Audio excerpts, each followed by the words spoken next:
Saudi প্রবাসীদের জন্য বিশাল বড় একটি সুখবর দিয়েছে বন্ধুরা। এখন থেকে সৌদি আরবে বাংলাদেশের যে জাতীয় স্মার্ট কার্ড রয়েছে, অর্থাৎ বাংলাদেশের যে জাতীয় national ID card, voter card, যেটাই বলুন না কেন, এখন থেকে আপনারা সৌদি আরবে বসেই সেটি কিন্তু আপনারা পেতে যাচ্ছেন। ইতিমধ্যে বাংলাদেশের যেই এনআইডি যে মন্ত্রণালয় রয়েছে সেখান থেকে অলরেডি কবে নাগাদ সৌদি আরবে এই স্মার্ট কার্ডটি বিতরণ করবে সেটাও কিন্তু অলরেডি তারিখ ঘোষণা দিয়েছে। বলা হয়েছে সৌদি আরবে স্মার্ট কার্ড বিতরণ শুরু করবে এই জুলাই মাসের 23 তারিখ থেকে, অর্থাৎ এই চলতি যে জুলাই মাসটি রয়েছে, চলতি জুলাই মাসের 23 তারিখ থেকে তারা শুরু করবে। ইতিমধ্যে এই নিউজটি একাধিক গণমাধ্যমে প্রকাশিত করা হয়েছে, যেখানে বলা হয়েছে আগামী 23শে জুলাই সৌদি আরবের রিয়াদে এবং 24শে জুলাই জেদ্দায় স্মার্ট কার্ড বিতরণ উদ্বোধন হবে। নির্বাচন কমিশনার মোহাম্মদ আনিসুর রহমান এ কর্মসূচির উদ্বোধন করবেন। গেল রোববার জারি হওয়া এই সংক্রান্ত একটি অফিস আদেশ থেকে বিষয়টি জানা গেছে। এতে উল্লেখ করা হয়েছে আগামী 21 তারিখ থেকে নিয়ে 28শে জুলাই সৌদি আরব সফর নির্বাচন কমিশনার মোহাম্মদ আনিসুর রহমান।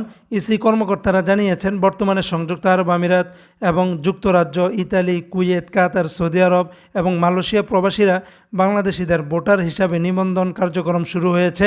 ইতিমধ্যে সংযুক্ত আরব আমিরাত, ইতালি, কুয়েত, কাতার, যুক্তরাজ্য ও মালয়েশিয়ার স্মার্ট কার্ড বিতরণ উদ্বোধন অলরেডি হয়ে গেছে।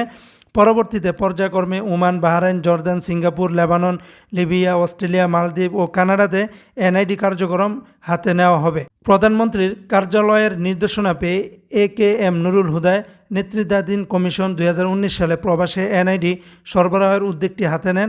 এরপর 2020 সালের 12 ফেব্রুয়ারি থেকে যুক্তরাজ্য প্রবাসীদের অনলাইনের ভোটার করে নেওয়ার কার্যক্রম উদ্বোধন করেন ইসি। এর আগে 2019 সালের 18 নভেম্বর থেকে সংযুক্ত আরব আমিরাতের প্রবাসীদের মাঝে এই কার্যক্রম শুরু করা হয়। এর আগে একই বছর 5 নভেম্বর মালয়েশিয়ায় অবস্থানরত বাংলাদেশিদের ভোটার তালিকায় অন্তর্ভুক্তি এবং স্মার্ট জাতীয় পরিচয়পত্র দেওয়ার অংশ হিসাবে অনলাইনে আবেদন নেওয়ারও কার্যক্রম উদ্বোধন করা হয়। এরপর সৌদি আরব, সিঙ্গাপুর, মালদ্বীপে থাকা বাংলাদেশিদের জন্য এই সুযোগ চালু করা হয়েছে। তো বন্ধুরা, এই সুযোগটির মাধ্যমে আপনারা চাইলে এখন দূতাবাসের মাধ্যমে এবং এনআইডি যারা করেন নাই তারা কিন্তু অলরেডি এনআইডি স্মার্ট কার্ডগুলো নিতে পারবেন।